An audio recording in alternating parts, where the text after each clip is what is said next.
অধিকারী ঈশ্বরের নামে শপথ করিতেছি যে বিধি দ্বারা স্থাপিত ভারতের সংবিধানের প্রতি আমি অকৃত্রিম নিষ্ঠা ও আনুগত্য পোষণ করিব। আমি ভারতের সার্বভৌমত্ব ও অখণ্ডতা রক্ষা করিব।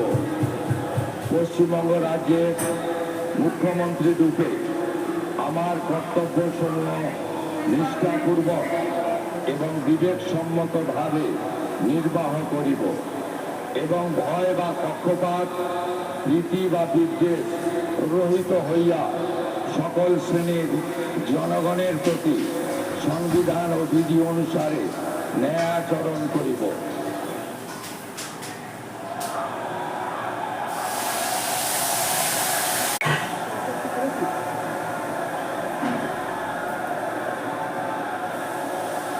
আমি শুভেন্দু অধিকারী ঈশ্বরের নামে শপথ করিতেছি যে পশ্চিমবঙ্গ রাজ্যের মুখ্যমন্ত্রী রূপে যে কোনো বিষয় যাহা আমার বিবেচনার জন্য আনীত হইবে বা আমি জ্ঞাত হইব, তাহা মুখ্যমন্ত্রী রূপে আমার কর্তব্য সমূহের যথাযথ নির্বাহের জন্য যেরূপ আবশ্যক হইতে পারে তদ্গতিতে আমি প্রত্যক্ষ বা পরোক্ষভাবে কোনো ব্যক্তি বা ব্যক্তিগণের নিকট জ্ঞাপন করিব না বা প্রকাশ করিব না।